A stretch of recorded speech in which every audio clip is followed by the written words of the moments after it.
चलिए 11th commerce. अब सवाल नंबर 7। यहाँ अपने को से कम प्रकार का संचयी आवर्ती वितरण दिया है। पहले वाले सवाल में क्या था, से अधिक था, इसमें से कम। तो सबसे पहला काम क्या करने का, अपने ज्ञात कर लेने की वर्ग लंबाई। वर्ग लंबाई अर्थात दो सीमाओं के बीच का अंतर, यानी संख्या पहली दी है 30, दूसरी दी हुई है अपने को 35। 35 में से 30 घटाएंगे अपने तो कितना मिलेगा, अंतर अपने को 5। इसे ज्ञात करने के बाद में प्रथम वर्ग की अधः सीमा।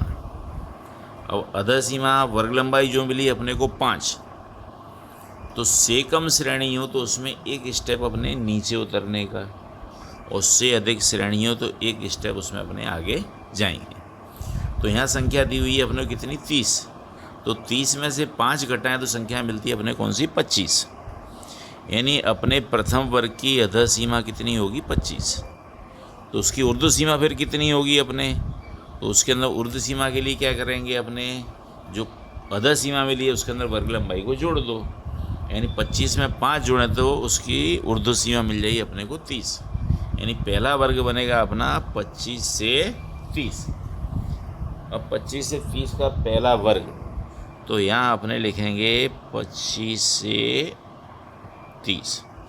अब उसके सामने की आवृत्ति कितनी है, 0। से कम के अंदर प्रथम आवृत्ति होगी 0, और से अधिक के अंदर अंतिम आवृत्ति होगी 0। तो उस आवृत्ति का कोई महत्व तो नहीं है।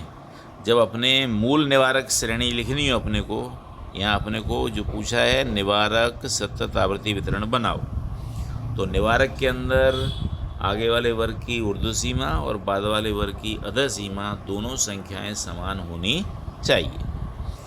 तो इस प्रकार आप अपने वर्गों को क्रमशः लिखते जाएंगे।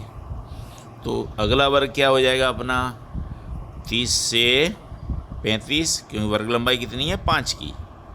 फिर 35 से 40, 40 से 45, 45 से 50, 50 से 55, 55 से 60, 60 से 65 और 65 से 70। यहाँ पर जो महत्तम संख्या 70, उससे आगे अपने जाएंगे नहीं। से कम में नीचे उतरते हैं अपने, और से अधिक हो तो उसमें जो महत्तम संख्या दी है उससे अपने आगे जाते हैं। तो सवाल नंबर 6 के अंदर अंतिम संख्या थी कौन सी, 79.5। उसमें एक स्टेप आगे गए अपने, तो अंतिम वर्ग अपना कौन सा बना था, 80 से 84 का। इसके अंदर अपने 70 से आगे जाएंगे नहीं।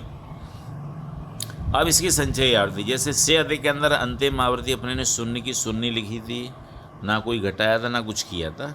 वैसे इसके पहले वर्ग की आवृत्ति अपने को 0 दी है, तो उसको अपने 0 ऐसे ही दर्शा देंगे।